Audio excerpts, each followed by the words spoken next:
Hi and welcome to those who've just joined us. Thank you for joining our Travel and Tourism Couch to College session.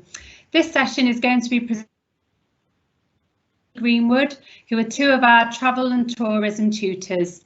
Throughout the session, please feel free to use the Q&A box to the right of your screen, and any questions that you do have, we'll do our best to answer them at the end of the session. Now I'd like to introduce and hand over the reins to Sandra. Hi Sandra. Hi. Hello everybody and welcome to the Travel, Tourism and Aviation presentation for Couch to College. I'm really glad that you've all managed to join us. I'm going to be talking to you now about some of the courses that we offer here at the Manchester College. I'm one of the aviation tutors. So first of all, we offer a level 1, which is exploring aviation or travel and tourism course. So you actually cover both subjects on the level 1 course, and we have different areas of study. Some of the subjects that we would be looking at are aviation terminology. So we look at all the different ways of speaking throughout the aviation industry. Customer service, airport locational and travel geography. We look at an introduction to travel and tourism as a whole, the whole industry. And we also look at preparing for airport or working in an airport and travel and tourism employment. So it's quite a comprehensive look at the whole subject. Then we offer a level 2 cabin crew course. This is a 1-year course. The areas of study that we look at the cabin crew course, we look at check-in, we look at customer service, we look at health and safety, we look at the life of cabin crew, what they do on board, all the security checks, welcoming passengers on board. And Dee, our cabin crew tutor, will talk to you a little bit more about this further on in the presentation. We also offer a level 2 course in aviation, which is aviation operations on the ground. Now during that course we look at all the ways that you can work at an airport, so looking at baggage handling, aircraft marshalling, checking passengers in. If you think of everything that you come across as you walk through an airport, they're the sort of roles that we look at through the aviation operations course. Okay. We offer a level 3 whole travel experience, which is in travel and tourism course. Now this is a 2-year course of study. Some of the areas that we look at in the level 3 course are customer service. We take a look at marketing and advertising within the industry, resort representatives. Further along in the presentation, I will be showing you a video, a day in the life of a TUI representative, which is really good to watch. We look at European destinations, what pulls tourists into different destinations, what do they have to offer, where are the best destinations to go to. And again, we look at preparing for employment in the travel industry. There are lots of other units that we look at as well. This is just a few that we can sort of introduce you to, so you have a basic idea of what you're going to be studying on that course. Also, we have a level 3 whole experience aviation course. Now this is a 1-year course. We go a little bit more in depth than the level 2, and we look at aviation terminology. So for example, some of the airports that we fly to around the world all have 3-letter codes. So if you were traveling to New York, the code for New York at John F. Kennedy Airport is JFK. If you're coming into London, London Heathrow is LHR. So we look at different things, the way that we speak within aviation, because you would need that when you're working within the industry. We take a look at customer service on a deeper level. So what do customers expect? What does customer service look like today? What kind of customer service have you experienced? We look at airport locational geography. So we take a look at where all the airports are in the world, how flights get routed, and again I will talk to you myself a little bit more in depth about this further along. We take a look at teamwork, which is very important in travel and tourism, and again preparing for employment, which is throughout every course within the industry, and it's a really, really good look at what skills we can give you to enter the industry. Okay, we do have enrichment and trips during the courses, so you could visit Manchester Airport. Previous trips that we've done, we've been to Blackpool Pleasure Beach, we've looked at the Manchester Science Industry Museum, Shearing's Holidays, We've had visits from EasyJet and the Christmas markets, which is a massive pull in for tourism into Manchester especially. We've taken students to the Christmas markets to see, you know, how do we draw tourism into our local area. There may be more destinations and different enrichments that happens, but it just gives the overall course lots and lots of experience for you to draw upon. So if you have any questions, please pop them in the question box. I'm going to pass you over to Dee very shortly, who's going to talk to you about cabin crew a little bit more. And I will catch up with you a little bit further along and talk to you a bit more about aviation. Hope you enjoy the rest of the presentation. Thank you.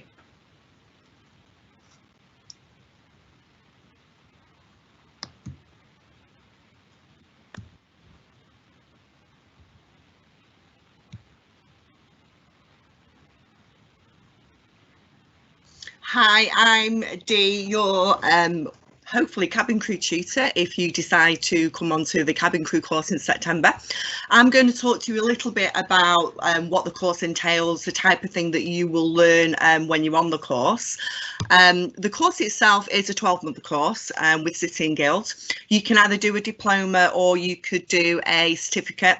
The certificate is 2 units out of 6. And the diploma is the full 6 units that you'll cover.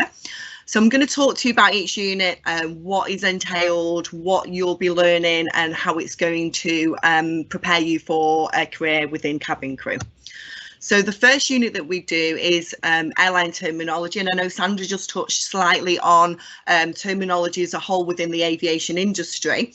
This is things like we'll teach you the phonetic alphabet, your 3-letter codes that Sandra touched on, and it's basically to get you ready for the airline industry as a whole.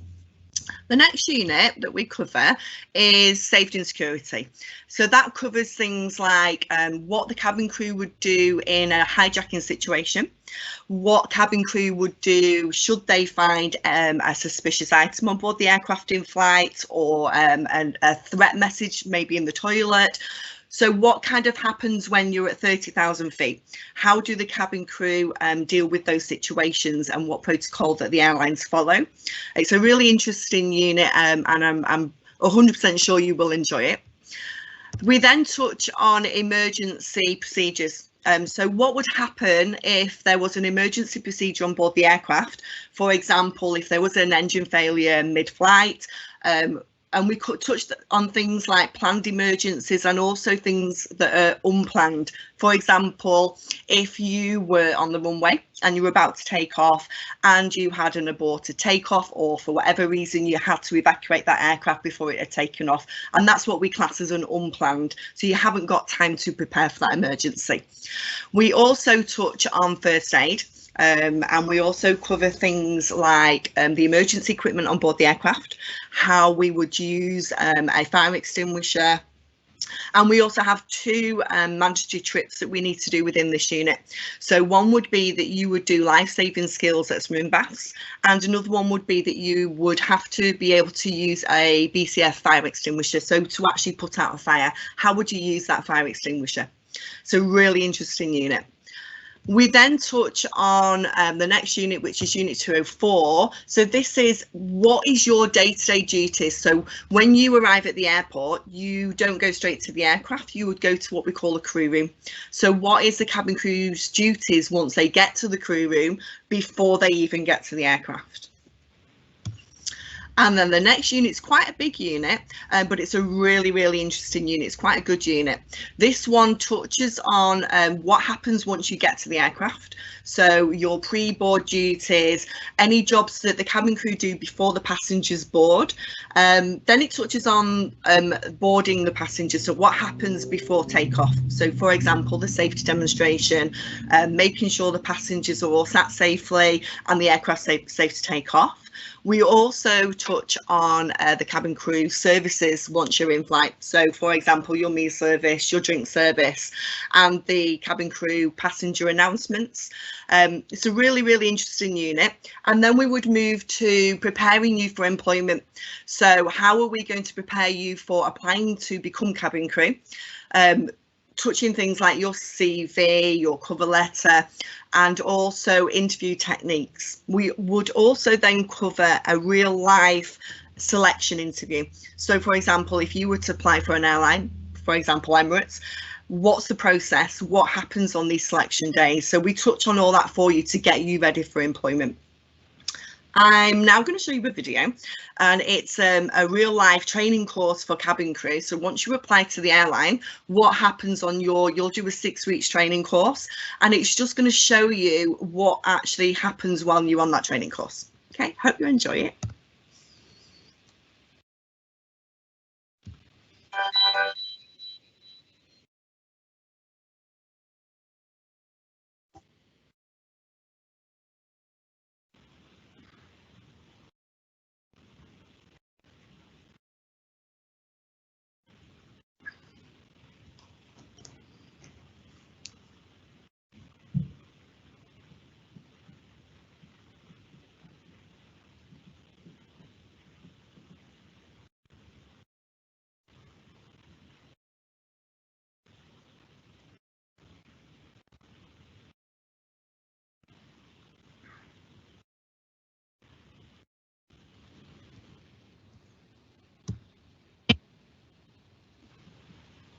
It's our rider manual, and we have to learn it because it's the most important feature of all our training course, and it's just like our Bible.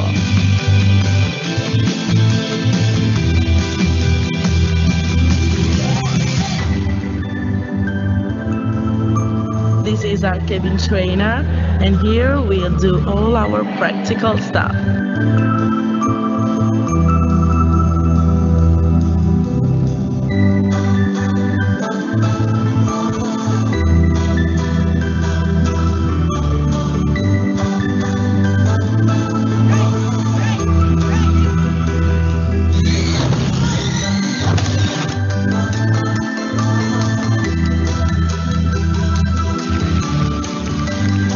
Now we're going to get in a plane and save a baby in the smoke.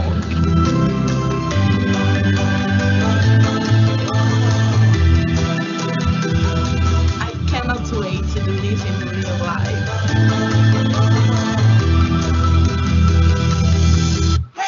We are in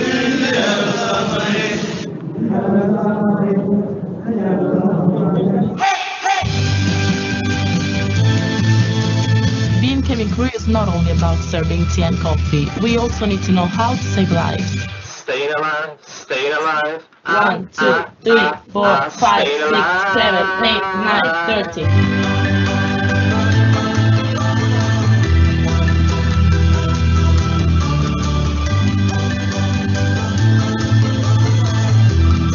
Hot stuff. I just completed my conversion exam. I think I passed.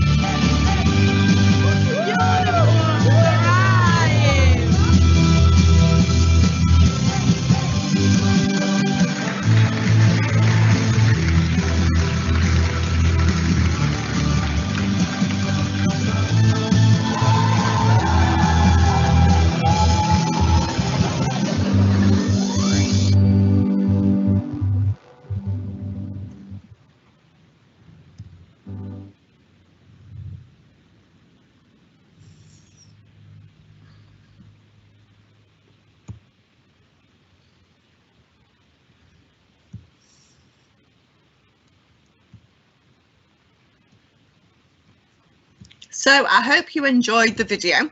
We're now going to invite one of our students who is who's on the cabin crew course this last year, hopefully to answer some questions for you that you may have and you might not have thought of the questions to ask us. So I would like to invite Ethan. If Ethan's there, if you can come online, Ethan, that would be great.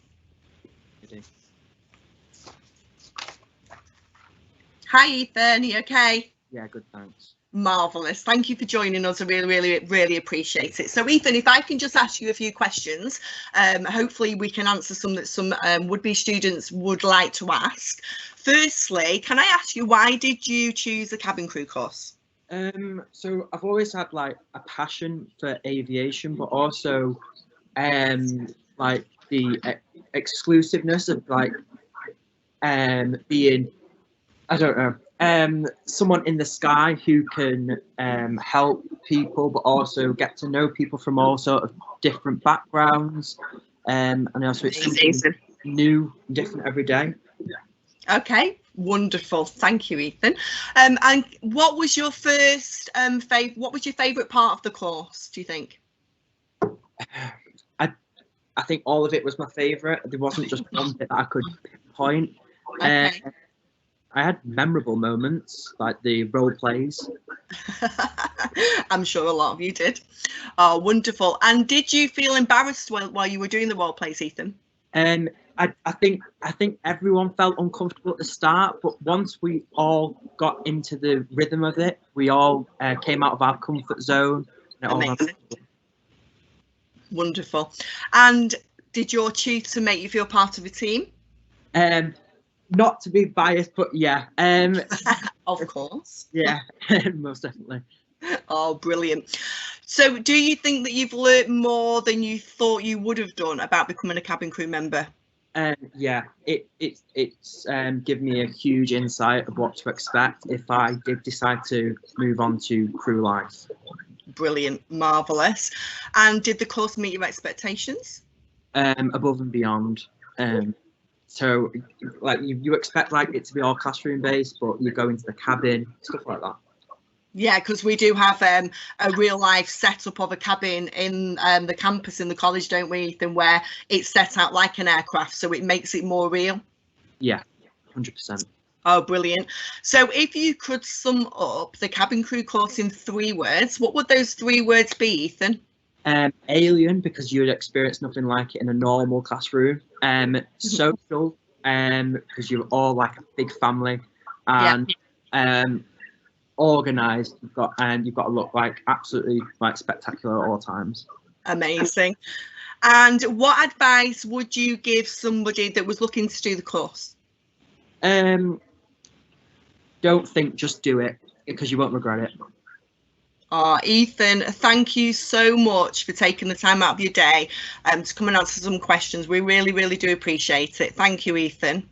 So I'm going to show now another video, and this is going to show you what a cabin crew member is. So a day in the life of a cabin crew member and what all that actually entails. And it might just give you a little bit of a view as to whether you think that this career option would be for you. So I'm going to share this for you now. You can just bear with me a second.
Thank you so much for your time. Hopefully I'll see you in September. Fingers crossed. Look forward to meeting you. I'm going to now pass you back to Sandra. Sandra is going to talk to you about what that entails, and she'll show you also a couple of videos. So over to you, Sandra. Thank you, Dee. Welcome back. I hope you enjoyed that. Those videos were fabulous. I'm just going to talk to you a little bit more about aviation now. If you just bear with me for one moment. Okay, so welcome to aviation. We have, as I mentioned earlier, we have 3 courses. We have a certificate in aviation, which is level 1. We have a level 2 diploma in aviation operations on the ground, and we have a level 3 diploma in aviation operations. Sorry to interrupt you, I can't see your screen. Oh, sorry, bear with me. Technical issue. 1 second. I will just hold on until we can do that. Dee, could you possibly share that for me if you have it?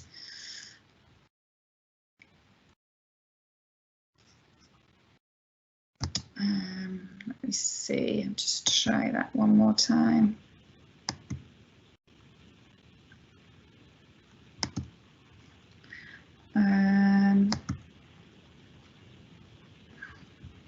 Can you see that, please? Yes, I can see that now. You can see it now. Okay. Sorry about that, folks. We will carry on. So, as I said, aviation. 3 courses, level 1 certificate, a level 2 diploma and a level 3 diploma in aviation operations. So aviation is, some people ask what's the difference between aviation and cabin crew. Aviation is everything that goes on at the airport with regards to the courses that we run at college. So if you think of everything that it takes to get an aircraft away on time, off the ground and running, all the people in the background, all those jobs like baggage handlers, safety and security agents, when you're going through passport control, check-in staff. There are so many different roles at the airport that aviation covers. So it covers a variety of roles. If we start off with safety and security, we take a look at safety and security.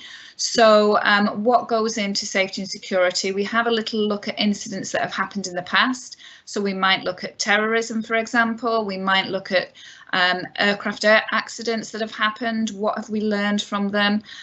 What roles and procedures do we have in place today because of what we've learned from things that have happened in the past? We look at case studies and see, you know, what could we do better next time. So it's quite an interesting, it's quite a big topic, safety and security, because it is a really huge part of the aviation industry. But it is very interesting and it leads to lots and lots of different roles within safety and security. You have different safety offices at the airport, within all the different airlines, within the airport itself. You have all the security functions. And that leads us on to ground operations. So we have a look at what actually goes on the ground. For every airline, there is an operations desk that's looking at getting those flights away on time. You're looking at things like flight planning, timings of slots, looking at all the different systems that come together within the airport. How do they all come together? There's a role that we call aircraft dispatch, which is somebody that gets the aircraft away on time. But to get that aircraft away on time, a dispatcher has to talk to the catering people, it has to talk to baggage operators, talk to the cabin crew, talk to refuelers, talk to loaders. So if you think about all those different roles that encompass getting that aircraft away, we have a look at check-in. What are the different check-in roles that you can do? You have people that are sat on check-in when you actually initially check in for your flight, but then you have ground agents as well. You have people throughout the airport. You might be check-in when you first go into the airport, or you might be getting a flight away at the actual gate. So there's lots of different roles to do with check-in. Baggage handling, again, lots of different roles within baggage handling. We look at an aircraft, how is it loaded? How do we actually load an aircraft for weight and balance? So you might have a unit where you look at, for instance, a lot of airlines have an awful lot of cargo that people don't think about. We think of airlines taking passengers on holiday and people on business trips, but underneath all those seats, you know, there might be cars in there, there could be livestock animals in there, goods for selling in there. So we look at how is all that loaded, how is that taken care of, and look at the regulations involved with that. We also look at onboard crew operations, so not as much detail as if you were actually doing the cabin crew course, but we do need to have an understanding of how do the crew operate on board, how does it all work, because to be able to do our job on the ground within the aviation operations, we need to have an understanding of what actually happens on board the aircraft. So it is quite detailed and quite varied. Course modules, so I've talked a little bit there about different roles. Course modules, we look at the UK aviation industry as a whole. So where did aviation begin? When did flying become part of our everyday lives? What type of different aircraft and airlines are out there? Again, we touch on health and safety. What's going on today? What are the priorities for health and safety today? What are all the rules and regulations that we need to follow? Who is involved within health and safety? And again, as mentioned earlier, we look at different case studies, things that have happened in the past, and we sort of dissect them and have a think about, you know, be a little bit creative yourselves. What could you do? How would you change the world today? How would you make things safer?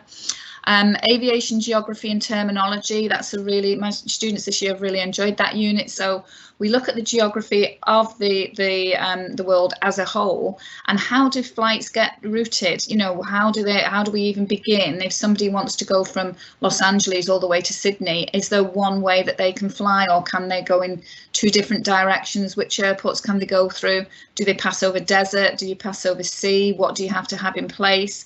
How long are the flight times? We look at flight timings. How long can passengers be on board or crew be on board before they need to take a break? So it is quite complex when you go into all the ins and outs of it. Aircraft dispatch I touched on a little bit earlier.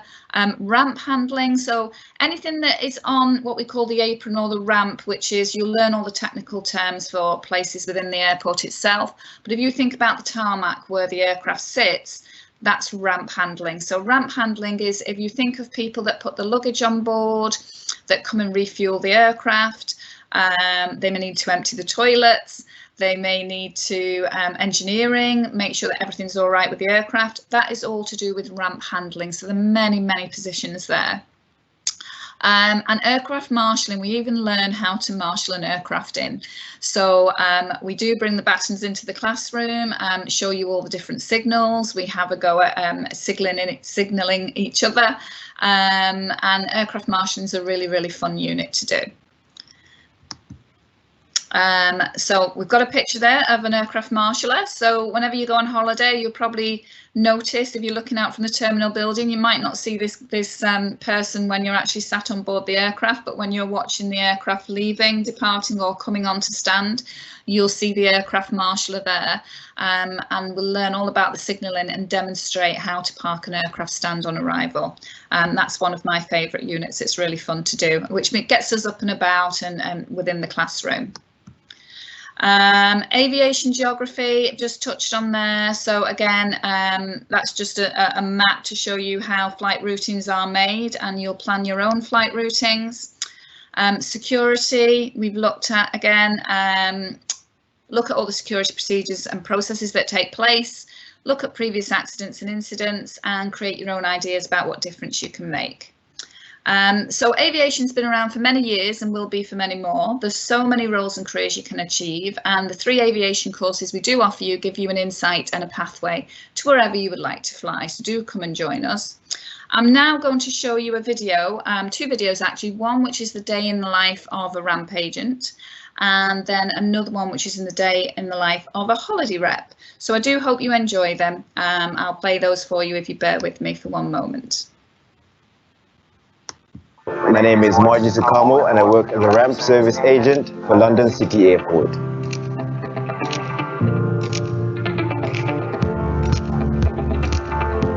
So the main purpose of my role is to ensure the safe and smooth turnaround of aircraft arriving and leaving the airport. The role just isn't about baggage handling. It also entails marshalling, putting steps onto planes, making sure the right luggage reaches the right places, and doing checks around the plane to make sure that they leave the airport in a safe manner. I normally like to get in an hour before the shift starts so I can get myself ready and have a cup of coffee before the shift. I then plug into my radio and wait to be allocated to an aircraft stand. From then on, all our responsibilities are shared amongst our teammates. This could see us marshalling, chocking airplanes, putting safety cones around airplanes as they've landed, and connecting ground power to aircraft. So the skills that you need for this role are to be proactive, coordinated, and attentive. You have to be really safety conscious and rely on your teammates as they will rely on you. Problem solving is a massive part of the role, and as we're working in a very dynamic environment, it's very important to be able to work well under pressure and keep a cool head. My favorite part of the job would probably be engine startups. This is where we get to talk to the pilots before the plane actually departs the airport.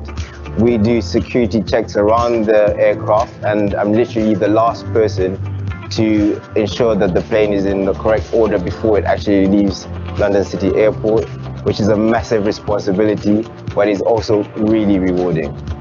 So my least favorite part of the job would probably be that it is very physically demanding. You could be seen to be carrying loads that are heavier than 30 kgs, but by following the correct procedures shown within training and by relying on your teammates to share the load, you could avoid injuries and carry out the job efficiently. We're given 3 weeks worth of classroom training where we go over the theory of being a ramp agent, and then after that we're taken out onto the ramp and assigned on-site demonstrators who for the next few weeks will show you how to be safe around an aircraft and how to work within the team. London City Airport is a bustling cosmopolitan community where everyone is treated with the same respect regardless of their job roles. If I could sum up my role in 3 words, it would be challenging, exciting, rewarding.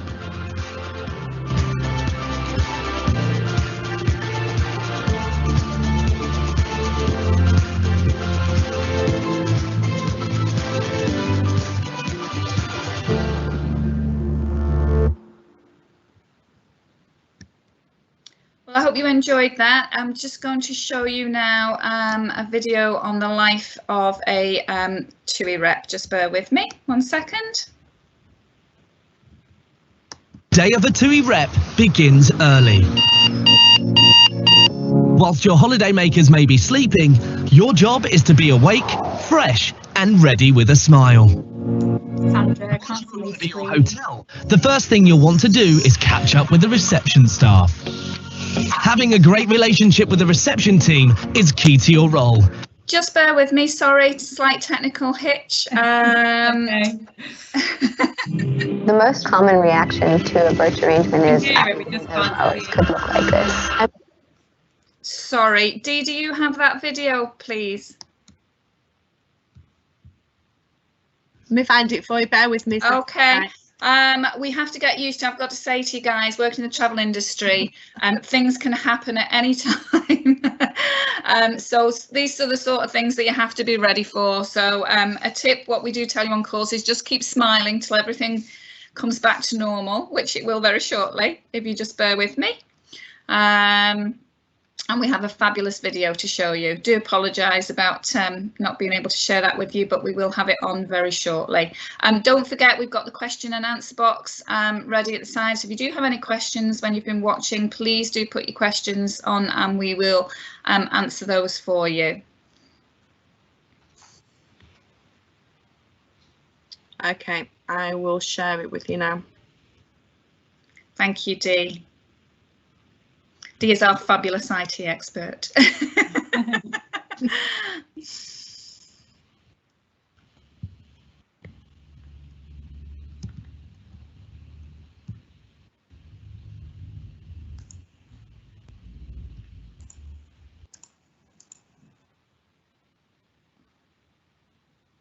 Bear with me a minute, guys.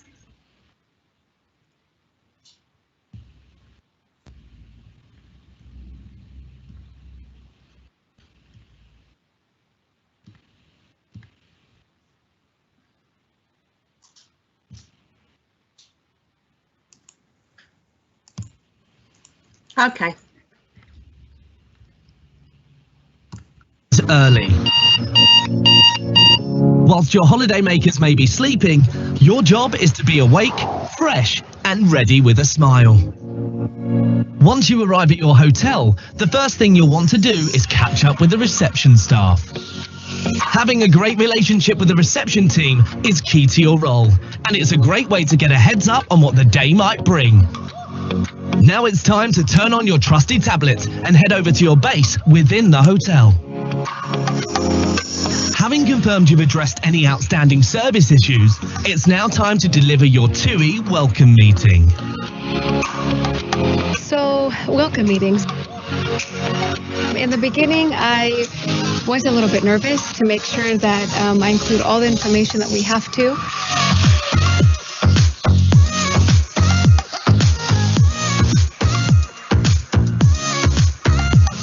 And have that positive atmosphere that we should have.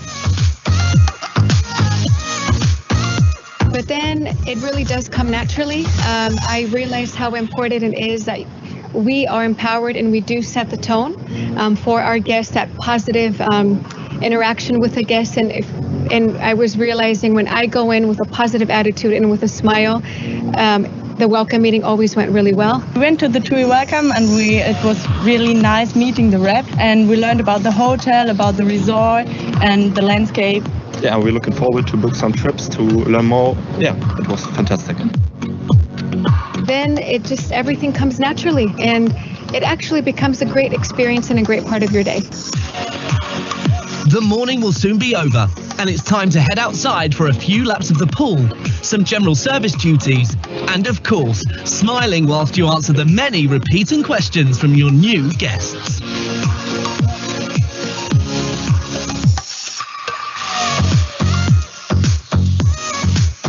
Season I had multiple units and I didn't have time for a siesta. This season I'm really fortunate I do have time. It's lovely because I can come to the beach, relax, I can catch up on admin work, emails for my morning visits, and also always I have my book with me. It helps me to wind down before I go back into work. Fresh from lunch, it's time to check your messages and head back to your hotel. Once again, check in with your reception staff for any updates. Late afternoon is the time to be where your guests are.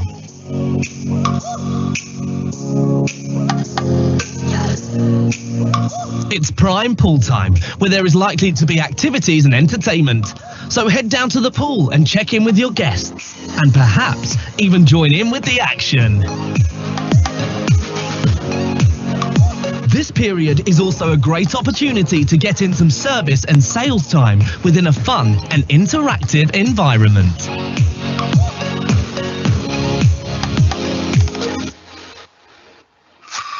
This could also be the part of your day when your whole team is in your hotel. It doesn't really feel like work as you catch up, share feedback, and generally engage with international colleagues. As the working day draws to a close, now's the time to type up any notes you've made and ensure all service tasks have been followed up. And once you're all done, you're free to enjoy your evening as you wish. Head out with friends or colleagues, plan a day at the beach for your day off, or head home to catch up on a box set. However you choose to spend your free time, being ready to greet the next day with a smile is all part of the life of a TUI rep. Wow, thank you. Thank you for sharing that, Dee. That looks absolutely fabulous. I don't know about you guys, but I could just go and do that right now. It looks amazing. So thank you for being with us. I'm going to pass you over now to Hilary, who's going to talk to you a little bit about work experience. Hopefully look forward to seeing some of you in September. Thank you for your time. It's been a pleasure talking to you. Bye for now. Hi, thank you, Sandra, and thank you, Dee. I don't know about everybody else here, but it's been really quite informative, and I, for one, have learnt lots. And a big thank you to Ethan as well. So great for him to hear him sharing his insights. So I work with students within the college, and I'm part of the employability team, and I work with 16 to 18-year-olds on their work placement opportunities. I'm hoping I can give you lots of information about work placements today and how it can benefit you in your future career paths. Hope you can see my front screen there. So how can work experience boost your future career? Work experience covers work placements and work related activity. All 16 to 18-year-olds within the college will complete an external placement and aspects of work related activity. I'll talk a little bit later on about their differences. So first of all, an industry placement. What's that? An industry placement is available to level 2 and level 3 students. You'll spend a minimum of 315 hours, which equates to about 45 to 50 days, with an external employer in a role directly relevant to your course, usually 2 days a week and when not in college. The placement will be a good fit with your course, meaning you'll be able to learn the relevant technical skills for your industry. You'll have several reviews, which will be completed by a member of our team, and complete a logbook of the technical practical skills learned on placement. It really is a fantastic opportunity.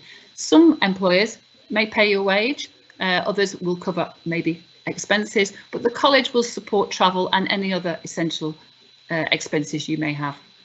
So what's a work placement then in comparison to an industry placement? A work placement is very similar to the industry placement with a reduced time on placement. That would usually be up to 14 days. Again, you'll receive feedback on your placement and receive similar support as if you did a industry placement. It tends to give you an overview of what it's like to work within your chosen industry.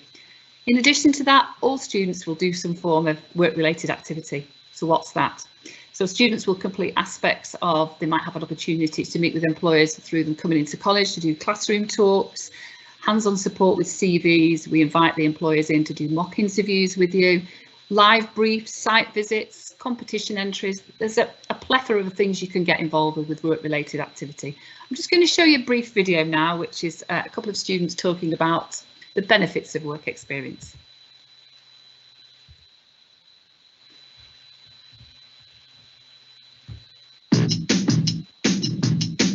If anyone said work experience was pointless, I definitely disagree, because it's good to have anything under your belt, especially in this day and age. To have any experience is very beneficial applying for any job. I think that work experience is a great time to find out what it is you actually want to do in life. At that age, I believe it's easier to jump around and try different job roles to find something that you actually enjoy doing. Work experience is invaluable, and it's so important to help you get your foot in the door of a working environment. There are many benefits to work experience, from learning soft skills like teamwork, dealing with different levels of seniority, and managing and organising your time, skills that are crucial in life, not just in the workplace.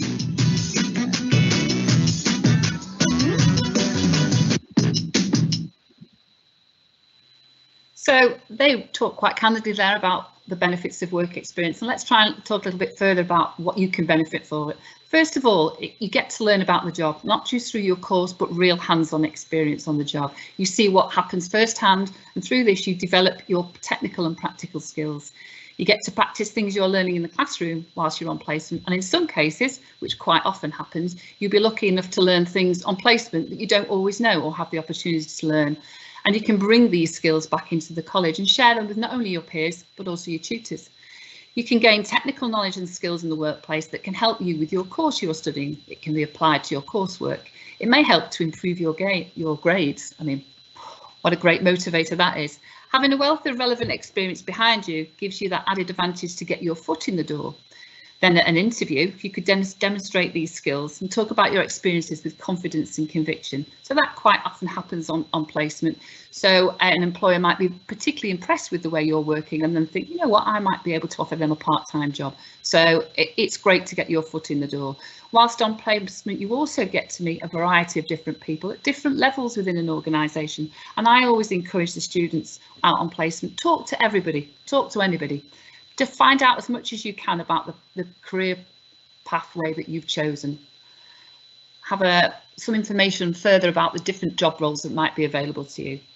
You may also be ahead of the game when apprenticeships and, as I said earlier, job opportunities are advertised. You just might be in the right place at the right time, or if not, you will have built a valuable working relationship with an employer, resulting in a more meaningful reference for future job applications. It also gives you something great to talk about when you go to that job interview. So what does success look like here at the college in the travel tourism course? Here's a variety of some of the employers that we've worked with this year. So my colleague Laura works with travel and tourism students. Quite a few students have gone on to work at the Hilton, supporting the manager there within his roles. The Pendulum Hotel took a couple of students as well, enabling them to do enhance their customer service skills. Clarity Business Travel, quite a few students engaged with them on the longer term placements, which was the industry placements. The Holiday Inn, again, some students engaged with that. So we do work with quite a few different employers in and around the Manchester City Centre to hopefully support you with your work placements.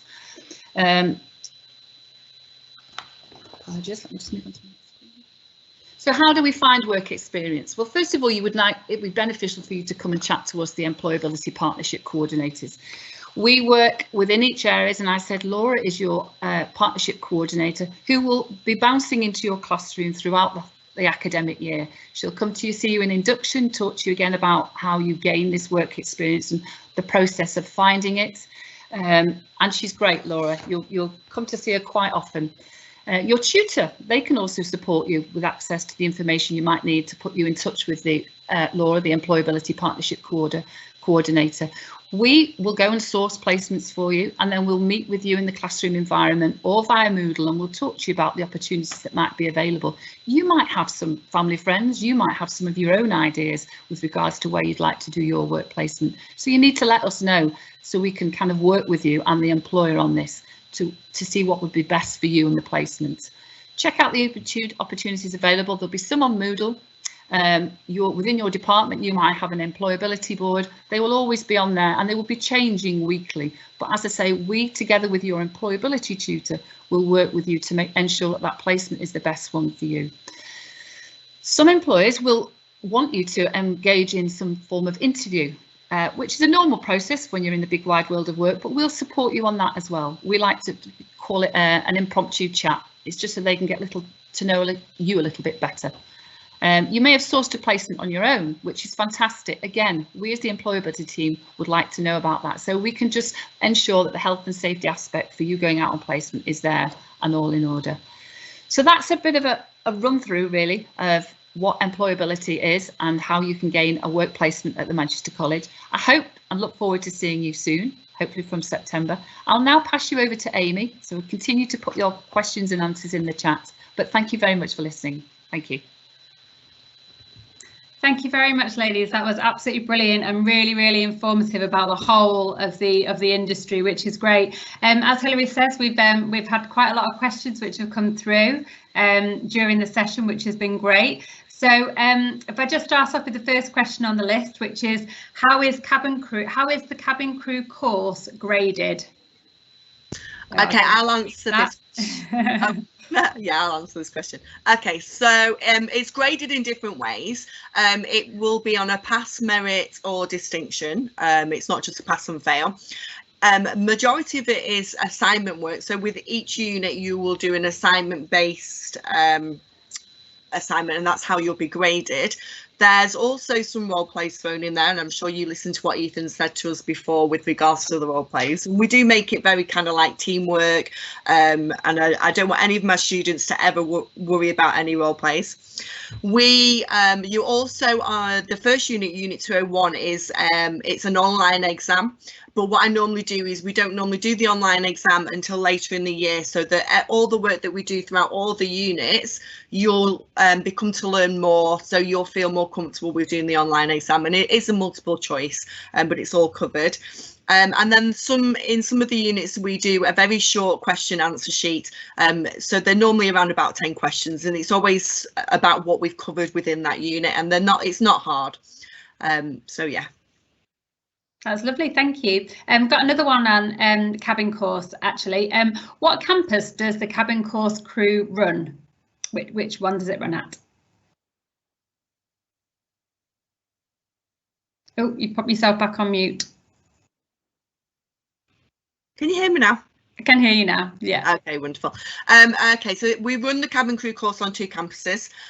So one campus is Wythenshawe and the other campus is Harper Hay. So yeah, we run at both of those campuses.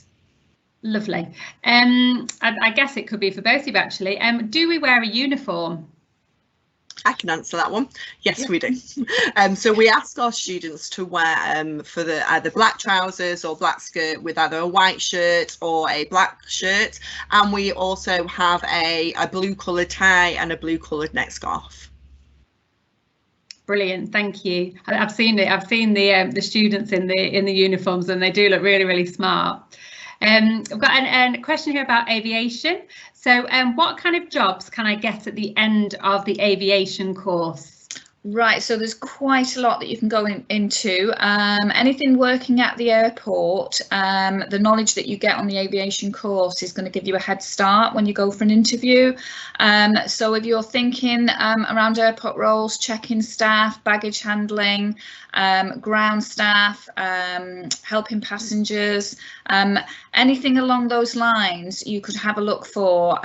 Once you do the course itself, there's so many different areas that we look at. You might feel drawn into one particular area than another, and then we can look at that path and the best way to get onto that course for you. That's lovely, thank you. And there's a question here. Are there any exams on this course? So I guess they're probably talking about both courses. I know for aviation it's assignment based, so we'll look at a unit and then we'll do an assignment for it. For the level 2 aviation, there are some tests. There's not one big exam, but depending on which unit you're doing, you can be assessed either through a role play or assignment work where you create something like a manual to show your knowledge. And then on some of the units, there are sort of tests which might be 10 or 20 questions, which come every so often, say every 1 month or 2 months along when you've studied that particular unit. But there's no big sort of end of course exam, no. Okay, that's lovely. Dee, do you want to add anything to the cabin crew? I can do, yeah. So there is only just the one online test, which is the first unit that we do. But as I say, the online test we don't do until later in the year, until I know that each student is pretty au fait with the airline terminology. And it's not a hard exam, it's all multiple choice. So we teach you well to pass. Great. Somebody's asked about what trips will I go on with the cabin crew course? Okay, so with the cabin crew course, we do a few trips. So we have to visit a training centre. That's so that you can do your BCF training. We visit a swimming bath, so you'll also need to do life saving when we do the swimming bath trip. And we'll visit a real life recruitment selection day. Thrown in with that, hopefully we'll do a visit to Manchester Airport so that you can just get a feel for seeing a crew room and just seeing how the cabin crew, what their day-to-day job is actually about. Lovely. Somebody's asked, could you point me in the direction of any resources I could use to get a head start in September? The only thing that I can think of aviation wise is, I mean, we do, as we go along, we give you lots of resources, and there's lots in the college. College has a really huge library as well. Aviation wise, an atlas is always handy, and for the travel and tourism course as well, because we do use atlases quite a lot throughout both courses. Apart from that, Dee, anything for you can think of? You can actually go onto the City and Guilds website, and if you look at what the course actually entails and the units and what they're about, then you can do your own little research on each little particular bit. That would help you in preparation before the course. Okay, that's lovely. I've got somebody's asking about the online learning. So will there be any online learning with the cabin crew course? Yeah, there will be. So obviously we're all in very strange times right now, so there will be classroom learning, obviously, and we'll do the role plays, and we're going to have you all in different separate groups, but there will be an element of online learning where you possibly will join into a Teams meeting, and then I will tutor you as a whole. It'll be a bit of a mixture between both. A mixture, yeah. Somebody has asked, do we get to go anywhere on visits? There will be some visits planned throughout the year. We're not sure what they are at the moment, obviously with the way that the world is at this current time, but depending on what happens and where we're allowed to go, definitely an airport visit, because that's sort of appropriate to each course that we do. Anything else that there have been fabulous visits in the past that we would hope to do again, but again, I wouldn't like to promise anything at this stage, why we are in the current climate. But as soon as things get moving again, I'm sure that's something that we would look at, because it is beneficial, for everybody. That's lovely, thank you. And somebody just asked, do we pay for these trips, or how are they funded? It's all dependent on where they are and what we do. There is sometimes we do ask for some self-funding or something towards the trips, and the college will contribute as well. So again, but it is dependent on destination and where we are going to, what happens with that. That's great, thank you. Somebody's asked a question about role play, and I know Ethan covered that when he was talking about, with the cabin crew. So I'm guessing that's the answer to that question. It's already been answered there with Ethan saying that yes, you do have to do a little bit of role play in your course. Now somebody's asked which airline is the best to work for. So that's putting you on the spot. Oh, that is debatable. I'd have to say. There are lots and lots of airlines, and it depends on what you're looking for, whether you want to go long haul, whether you want to do mixed flying. Airlines all have different regulations, different packages, and it's ever changing at the moment as well. So it really does depend. It's not something that you can really answer and just say, yes, I would recommend this airline. It's always good to do your research, and like people, airlines have personalities, I would say, and you want to go for the airline that suits your personality and where you would like to go and what you would like to do. That's the best way that I can answer that question. That's lovely, thank you. And somebody has asked about uniforms. Do they buy their own uniforms, or do they get provided? Dee, do you? Oh, sorry guys. Yeah. Okay, so we ask you to provide your own either trousers or skirts and shirts, but the college will provide you with your tie and your neck scarf. We will give you resources of where you can buy them from, and we don't say any one particular type, so we do find ones to suit all budgets. So that's lovely, thank you. So we've just got one more question here from somebody's just asking, when is the college going to start? What is the start date, and how do I apply? Okay, so you can go onto the college website. There'll be links to the cabin crew course and aviation course where you can send in, or you can phone the college, either email or ring the college if you want to sign up for one of our courses, which we're hoping you do. We do an induction week. I think it's due to start this year on the 7th of September. So you'll do an induction week before your course actually officially starts, and that's just running you through the different campuses, what your course is about, and to prepare you for learning. That's brilliant, thank you. And also just for that person who's asking about sort of applications and how to enrol, next week we do have a how to enrol course, and we also do have making a college application as well, which are both taking part sort of next week. So that's all from in terms of the questions, but thank you so much. Is there anything that you ladies would like to add before we go? No, just looking forward to seeing everybody. Travel and tourism is a fabulous industry. Once you get the bug for it, it's very hard to come out of. We've all worked in the travel industry, the tutors here as well. We've absolutely loved it. And I can't recommend it highly enough. It's a really fun way to work, and they say if you find something that you love to do, you'll never work a day in your life, and I really do believe that. So yeah, we're looking forward to welcoming you all to the team, and good luck with your enrolment, and we look forward to seeing you soon. That's brilliant. Thank you so much. And just for everybody else, for next week, we've got lots and lots of sessions taking place. We've got ones like the employability team, like Hilary did a presentation. We've got some other presentations taking place next week from the employability team. And as I said, about how to enrol, how to make a college application, careers and welfare. So we've got lots and lots of sessions for next week, and also some other curriculum areas this week. But thank you very much for joining us, everyone, and enjoy the rest of your afternoon.